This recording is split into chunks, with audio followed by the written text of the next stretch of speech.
Dzień dobry moi drodzy. Wybraliśmy się dzisiaj z tym oto psem marki Labrador, jak zdarzyło mi się ostatnio powiedzieć, na spacerek, aby poszukać dla Was rzeczy, które możemy zbierać zimą do swoich ziołowych apteczek. A więc serdecznie zapraszamy Was na ten film.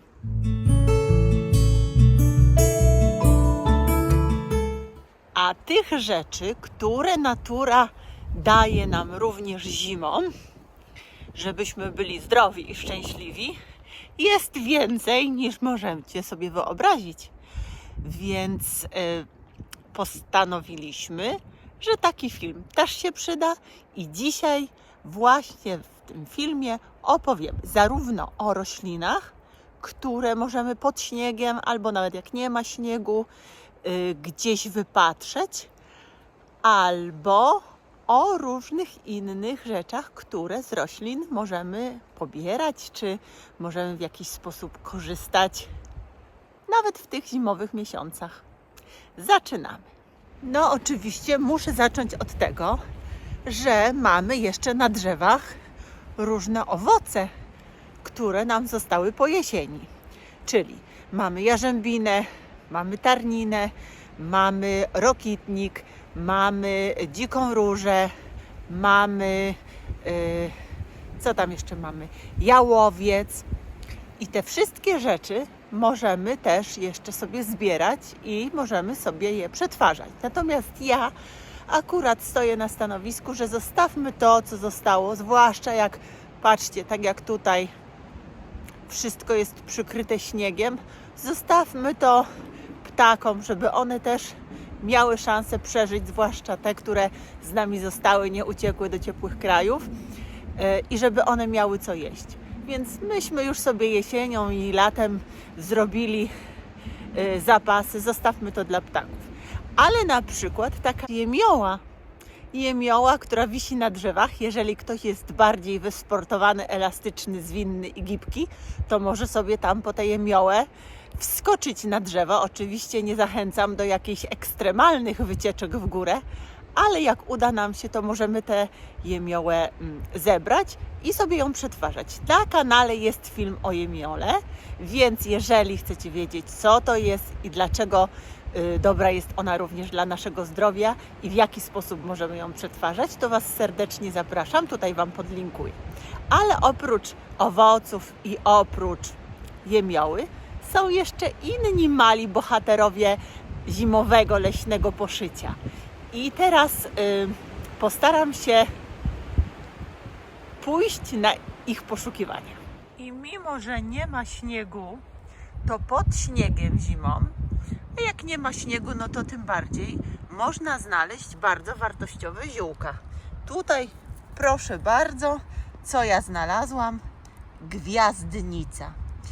Film o gwiazdnicy jest już na kanale, tutaj Wam podlinkuję, więc możecie sobie do niego zajrzeć i jeszcze raz przypomnieć sobie, jakie to jest niezwykle wartościowe ziółko. A gwiazdnica wytrzymuje świetnie nawet minusowe temperatury i to sporo poniżej tego minusa, więc możecie sobie ją znaleźć i możecie sobie ją zbierać.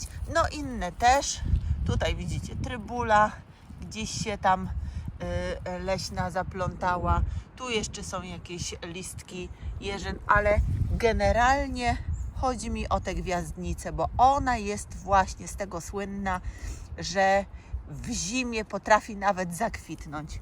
Bardzo wytrzymała roślina z bardzo niezwykłymi właściwościami. To jest ona. No a to jest kto? Dolarek. Dolarek, który się ciągle cieszy. O, a jeszcze tutaj widzicie? Poznajecie? Tutaj oczywiście taka jakaś mała gwiazdniczka wychodzi, ale tutaj jest już przytulia leśna. Też się mrozu nie boi, też się zimy nie boi. Tutaj pokrzywa sobie, chyba to jest pokrzywa, taka malutka. Tak, bo ja pamiętam, że to jest pole, to jest pole pokrzywowe tutaj, więc to są pokrzywy, ale tutaj jak widzicie przytulia leśna też już się zastanawia, czy ma zacząć, sporo jej tutaj jest, czy ma zacząć już rosnąć tak na dobre, wegetować, czy jeszcze chwilę poczekać. Więc zobaczcie, ile tych roślin zielnych też jest do zbierania. O, a tu proszę, na takiej skarbce leśnej, gdzie jest mech, jest też pięciornik, jest gwiazdnica. Zobaczcie, ile jest tej gwiazdnicy. Zobaczcie. No po prostu nic, tylko zrywać. O, i tutaj znowu. Więc dla chcącego nie ma nic trudnego. Możecie się po prostu wybrać na spacer i poszukać tych ziół, które akurat się będą do Was uśmiechać. Na przykład z takiej skarpy. No i proszę bardzo, znalazł się też ostrożeń. Bardzo proszę. Oczywiście w towarzystwie tutaj czego? Gwiazdnicy, tak, i w towarzystwie innych roślin, ale proszę, jaki ładny ostrożeń. O, tutaj drugi ostrożeniek, tutaj trzeci, czyli mamy też ostrożeń. Słuchajcie, zimą też natura nam nie da zginąć, więc musimy się tylko bacznie rozglądać. A tutaj, kochani, jeszcze tylko krótko, gwiazdnicowe królestwo. Proszę bardzo, ja tam się pochyliłam nad jedną małą gwiazdniczką, a ja tutaj proszę, klęska urodzaju. I ona sobie tutaj tak fajnie rośnie, dopóki właśnie pokrzywy, czosnaczek, bo tutaj też w tym miejscu rośnie czosnaczek, dopóki one nie będą wybujały i jej nie zagłuszą, więc ona teraz ma tutaj raj. Proszę bardzo, zobaczcie, gwiazdnica. Jak mówiłam, jest film o gwiazdnicy na kanale, który Wam podlinkuję, więc sobie tam zerknijcie. Kochani, zakradam się tutaj do tego małego sosnowego zagajniczka, bo chcę Wam powiedzieć, że zimą nie trzeba czekać na młode pędy sosny. One oczywiście są fantastyczne. Natomiast rośliny iglaste, czyli świerk, sosna, jodła i ich igły, mają również szczególne właściwości zimą. Dlatego, że kiedy rośliny liściaste zrzucają liście i te wszystkie substancje czynne i związki magazynują w korzeniach czy w pniu, to w roślinach iglastych one znajdują się właśnie w igłach. Przezimowują, aby potem, kiedy nastanie wiosna, rosnąć dalej i ruszyć pełną parą. Ale one tutaj są. Są witaminy, są najróżniejsze związki czynne czy substancje czynne. Więc takie igły możemy sobie zbierać. One mają działanie wzmacniające, mają działanie przeciwzapalne, mają działanie bakteriobójcze, wirusobójcze, więc jeżeli my sobie pozbieramy igły i zrobimy z nich sobie herbatkę albo wykorzystamy je do inhalacji, to będzie to bardzo dobry pomysł. Jeśli chodzi o jodłę, zaraz może mi się uda tu jakąś, ale chyba jodły nie ma w okolicy. Natomiast jeżeli chodzi o jodłę, to święta Hildegarda z igieł jodłowych i nie tylko, bo w przyszłym tygodniu zrobię dla Was film, gdzie dokładnie wytłumaczę, jakie składniki i w jaki sposób zrobić taką maść jodłową, którą właśnie święta Hildegarda wykorzystywała w bólach wszelkiego rodzaju do smarowania, na przykład w bólach głowy do smarowania głowy, w bólach zatok do smarowania zatok, w bólach serca do smarowania okolic serca, w przeziębieniach do smarowania okolic klatki piersiowej, czyli we wszelkiego rodzaju bólach, we wszelkiego rodzaju niedomaganiach, ponieważ ma ona silne działanie przeciwzapalne, ale też przeciwbólowe. Bardzo dobra maść na bazie właśnie igieł jodłowych i masła. Ja dokładnie poszukam wszystkie składniki i sposób przygotowania i jak mówię, w przyszłym tygodniu wypatrujcie filmu, bo taki film się pojawi. A tymczasem proszę bardzo, igły zimą jak najbardziej można zbierać. Tutaj, kochani, mamy brzozy. ponieważ zimą można również zbierać korę drzew, korę kruszyny, korę wierzby, korę brzozy właśnie.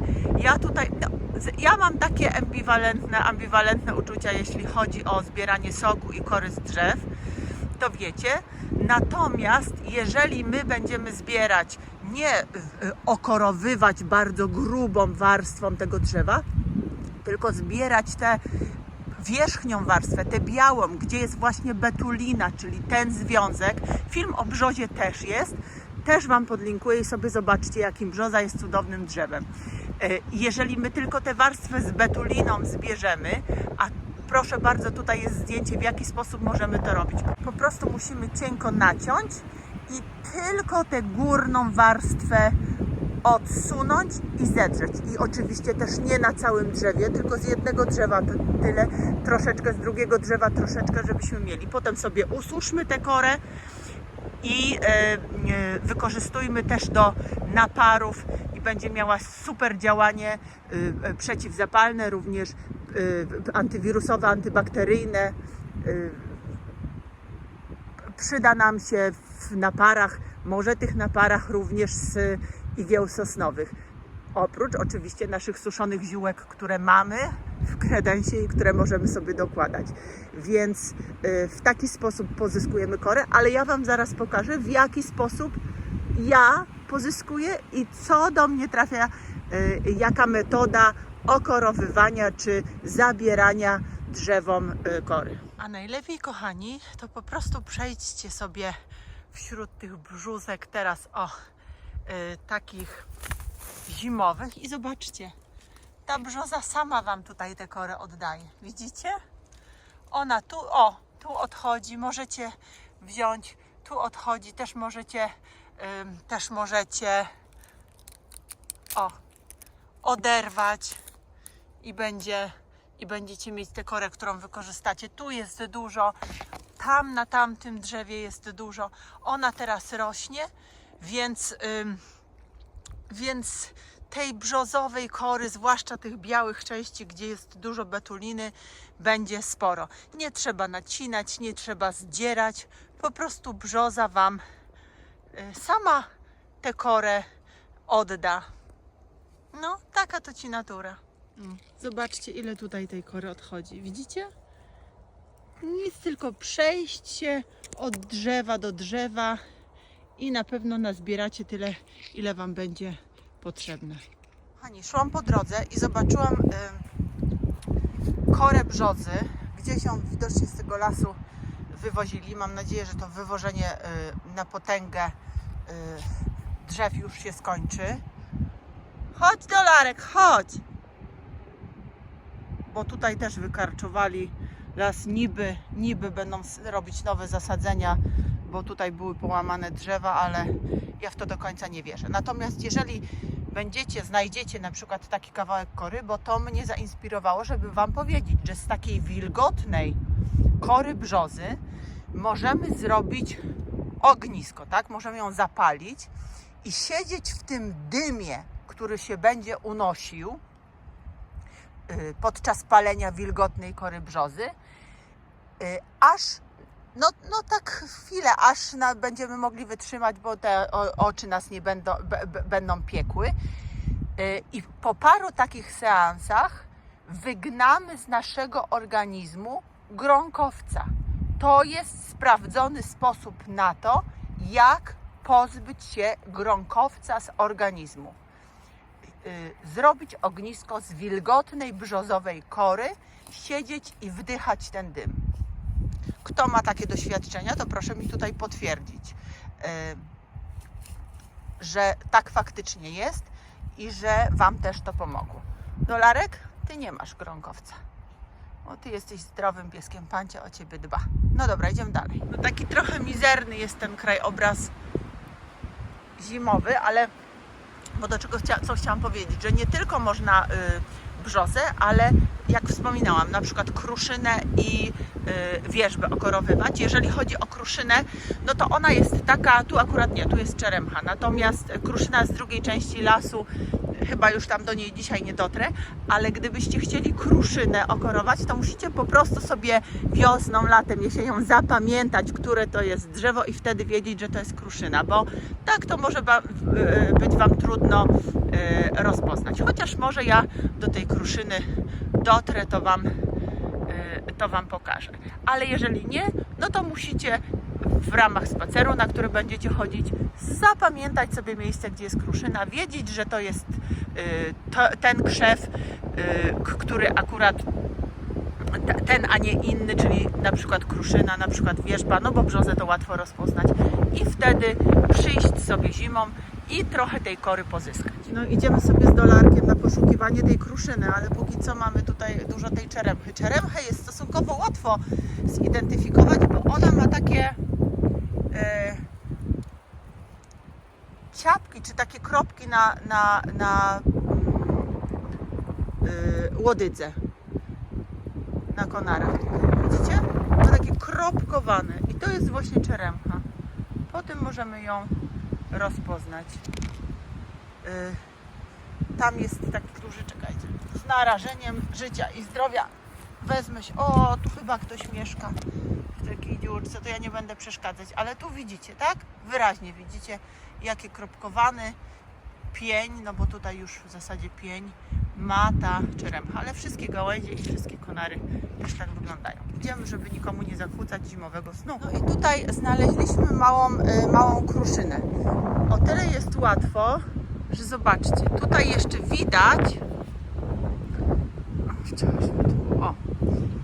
pozostałości po owocach, znaczy u tych ogonków owocowych. Kruszyna ma tak, że pojedyncze owoce wyrastają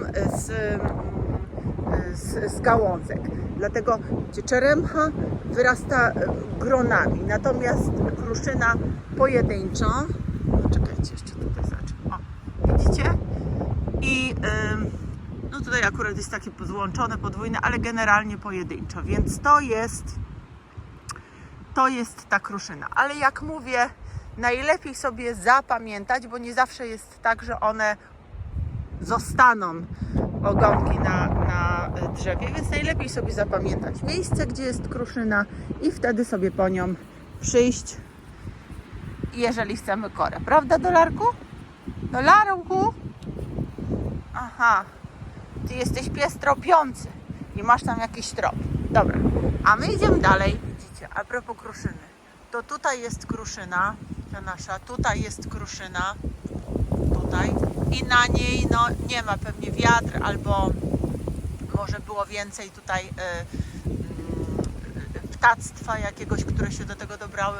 Nie ma tych ogonków, więc na ogonkach nie możemy polegać. Musimy sobie po prostu zapamiętać.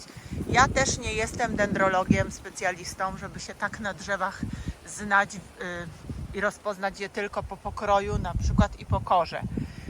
Więc wiem, że tu przy dębie rośnie kruszyna i przyszłam specjalnie, żeby się upewnić, czy ona będzie wyglądała tak jak tamta mała i wygląda inaczej, więc znaczy nie ma tych ogonków pozostałych, więc na tym nie możecie polegać. Po prostu zapamiętajcie sobie, gdzie wasza kruszyna rośnie. No i tyle. No i to by było na tyle, moi kochani. Mam nadzieję, że się film Wam podobał. Dolarku, pożegnaj się ładnie. Zrób hał. Zrób hał. To nie jest hał, ale to może również znaczyć po dolarkowemu. Bardzo się cieszę, że byliście dzisiaj z nami. Serdecznie Was pozdrawiamy i do następnego razu. Pa, pa!